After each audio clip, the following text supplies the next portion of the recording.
आज बहुजन समाज पार्टी कार्यालय में प्रदेश कार्यकर्ताओं के साथ एक बड़ी बैठक कर रही है। जिस तरीके से 9 वर्षों बाद 2016 में एक जनसभा हुई, उसके ठीक 9 वर्षों बाद काशीराम स्मृति दिवस पर एक बड़ी जनसभा हुई। जनसभा के बाद ये बैठक कहीं ना कहीं ये बड़े संदेश दे रही है। आज की बैठक में मायावती 2027 को लेकर अपने कार्यकर्ताओं को मूल मंत्र देंगी, किस तरीके से 2027 के चुनाव को लेकर तैयारियां करनी है और चुनाव में किस तरीके से चुनावी मैदान में जाना है, उसके मूल मंत्र कार्यकर्ताओं को देने वाली है।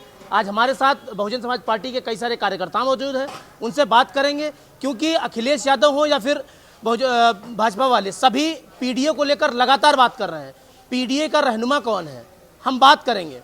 क्या नाम है भाई साहब आपका?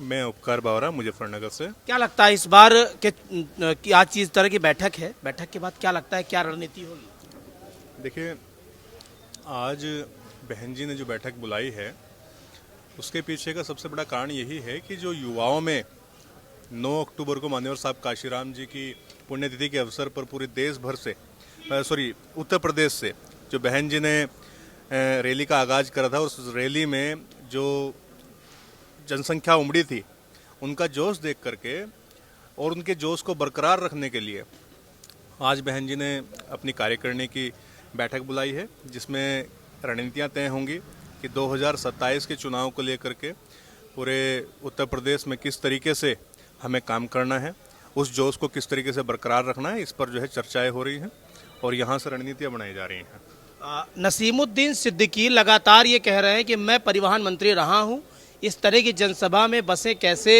व्यवस्थित की जाती, अरेंज की जाती, भीड़ कैसे जुटाई, मुझे बेहतर पता है। क्या लगता है जिस तरीके की मायावती की जनसभा हुई है, जनसभा के बाद नसीमुद्दीन सिद्दीकी का यह बयान क्या संदेश दे रहा है? संदेश कुछ नहीं दे रहे हैं। उनके पास अब कुछ बोलने के लिए जब था नहीं, तो उनके पास एक यही विकल्प था, क्योंकि जो बीएसपी से आज की डेट में निकल के जा चुके हैं पहले, उनका कहीं अता पता नहीं है। इसी प्रकार से नसीमुद्दीन सिद्दीकी का भी कोई अता पता नहीं है। बहुत दिन बाद मुझे नजर आए, कई सालों के बाद में।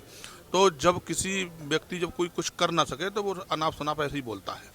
उनके बारे में हमें तो टिप्पणी करनी भी मतलब गलती लगती है ऐसे आदमी पे, जिस व्यक्ति के पास 18 मंत्रालय रहे हों बहन जी के शासनकाल में, और वो इस तरीके की अगर बात करे तो मुझे लगता है कि उसके बारे में बात नहीं करनी चाहिए। सबसे घटिया आदमी है वो। तो यहाँ पर कुछ कार्यकर्ता कह रहे हैं नसीमुद्दीन सिद्दीकी नालायक टाइप का आदमी। हम उनसे पूछेंगे कैसे आपको नालायक दिखता है? देखिए, जिस व्यक्ति को बहुजन समाज पार्टी ने मान सम्मान स्वाभिमान प्रभाव रुतबा दिया और जिसकी पहचान जो है बहुजन समाज पार्टी की वजह से बनी, और आज उसी पार्टी की आलोचना करना, और मैं समझता हूँ कि क्या था नसीमुद्दीन सिद्दीकी, एक कंडक्टर ही तो था, एक बस का कंडक्टर, और जिसको उत्तर प्रदेश सरकार में 18 मंत्रालय दिए गए और एक बहुत बड़ा ओहदा जो है मुस्लिम समाज का नवाजा गया। उस पार्टी को आज अगर वो इस तरीके की बातें कह रहे हैं तो वो नालायक ही है, वो उसकी नालायकी है। और वो इसलिए कह रहा है क्योंकि जो जिस दल में वो गया है छोड़ करके बहुजन समाज पार्टी को, उसमें उसकी पूछ तभी तक थी जब तक वो जो है बहुजन समाज पार्टी का जब तक रैली नहीं हुई थी, और रैली के बाद जो भीड़ उमड़ी, उस भीड़ को देख करके जो इस तरीके के लोग हैं उनको काम पे लगाया गया। जिन पार्टियों में वो गए हुए हैं उनका काम है कि जो पार्टी से निकल के गए हैं उन लोगों की वो लोग आलोचना करें बहुजन समाज पार्टी की, तो वो आलोचना करने के काम पे लगाए गए हैं और वो वही काम कर रहे हैं, और इससे बत्ती उनका कुछ काम नहीं है। क्या लगता है भैया पीडीए का रहनुमा कौन है? ओरिजिनल में पीडीए का रहनुमा कौन है? आदरणीय बहन जी हैं, उनके अलावा कोई पीडीए नहीं है। सबसे बड़ा पीडीओ का मतलब यही होता है, सर्व समाज को ले करके जो चले, सबसे बड़ा तो पीडीए यही है। रही बहन जी की बात, उनका दिशा निर्देश जैसा होता है वो कार्यकर्ता उसके बहन जी के आदेश का अनुसार पालन करता है, उसके हिसाब से चलता है। रही नसीमुद्दीन सिद्दीकी साहब की बात, मैं पूरे प्रदेश की चैलेंज कर रहा हूँ। नसीमुद्दीन सिद्दीकी जी, खाली बोतल, जो बिस्लरी की खाली बोतल है ना, उस खाली बोतल की औकात क्या होती मैं वही बता दे रहा हूँ कि चाहे पूरे प्रदेश की मैं चैलेंज करता हूँ, मैं सेक्टर का पदाधिकारी, हमारे जो कार्यकर्ता है उसकी तो चैलेंज नहीं कर सकते हो। एक आवाहन पर पैदल दौड़ करके सेक्टर का भी अगर पदाधिकारी है उसकी चैलेंज नहीं कर सकते हैं आप। क्यों कह रहे हैं आपको बिस्लेरी की खाली बोतल? अरे कुछ इतने दिन का संगठन में काम किया, पार्टी के लिए काम किया, वो व्यक्ति इस तरीके से बात करे जो तो हो सकता है उनको शायद दस्त भी हो रहे होंगे 9 तारीख से, उसी घबराहट में हो सकता है वो ऐसी बात बोल दिया हो। क्योंकि कार्यकर्ताओं का एक रुझान होता है, उनके प्रति नर्मता बरती गई, लोगों ने बरत रहे थे, मगर पता नहीं कहाँ से खाली बोतल आकर के फिर जो है अपना फोकस कर दिया, किस बात पे कर दिया। कांग्रेस का उच्च नेतृत्व कुछ नहीं बोला, कोई बात नहीं की, मगर खाली बोतल पता नहीं कहाँ से क्या हवा चली उड़ के ऊपर आ गई पतंग के तरीके से, वो कहने का मतलब ये है मेरा। क्या लगता है इस बार पीडीए को टारगेट वोटर क्यों माना जा रहा है? देखिए, मैं आपके चैनल के माध्यम से बताना चाहूँगा कि मैं लखनऊ कैंट निवासी हूँ। मेरा नाम राजू दास है। बहुजन समाज पार्टी के कई पदों पे रहा हूँ। आप लोग मीडिया के माध्यम से हमें ये सुनने को मिलता है कि पीडीए। ये आप लोगों से मैं जानकारी करना चाहता हूँ कि पीडीए क्या चीज़ है। मानवर काशीराम साहब ने जब बहुजन समाज पार्टी की स्थापना की तो उस समय से हम लोग पीडीए को पहचाने। बाबा साहब ना होते तो पीडीए ना होता, और मानवर साहब ना होते तो पीडीए ना होता, और परम आदरणीय बहन कुमारी मायावती ना होती तो पीडीए ना होता। इनके पास सपा के पास और कांग्रेस के पास में इनके पास कोई भी बात नहीं रह गई, सिर्फ पीडीए रह गया। ये पीडीए के रहनुमा बनते हैं, और इसी पीडीए के लोग बीजेपी में पूरे परिवार के लोग पड़े हुए हैं। रही कांग्रेस की बात, कांग्रेस के लोग इनके भी जो है वरुण गांधी वगैरह ये सब बीजेपी में पड़े हुए हैं। ये पीडीए की बात करते हैं। ये हमारे बहुजन समाज के भोले भाले लोगों को भड़काना चाहते हैं कि बहुजन समाज पार्टी के लोग टूट जाएंगे। मैं आपको बता दूं आपके चैनल के माध्यम से कि बहुजन समाज पार्टी का एक कार्यकर्ता उत्तर प्रदेश का बहन कुमारी मायावती को 27 में बहुमत के साथ में सरकार बनाने जा रहा 5वीं बार।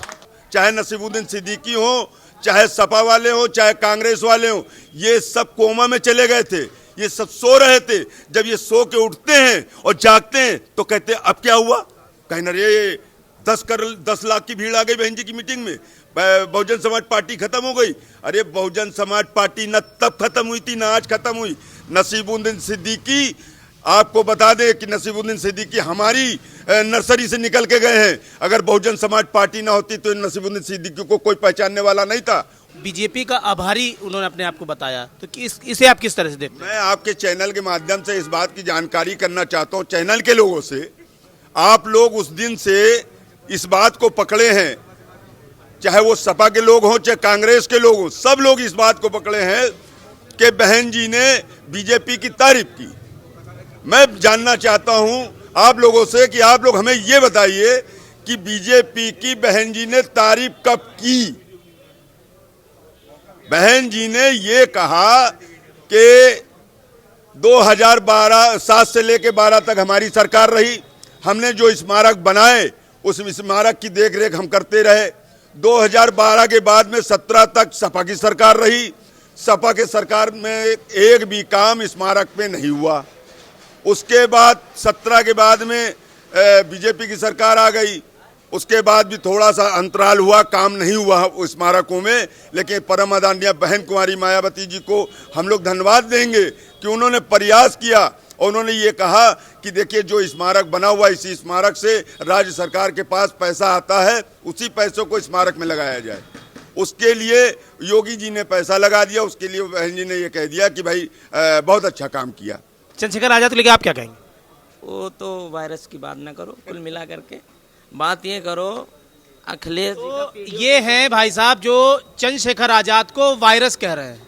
किस तरह का वायरस है ये तो पूछ लें, क्या किस तरह का वायरस है चंद्रशेखर आजाद?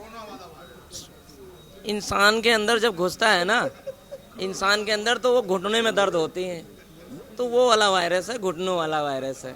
तो ये समाज को लूटने का और बलगलाने का काम, जो समाज के सामने ढेर सारा गहरा गड्ढा खोदने के लिए एकदम तैयार हैं वो।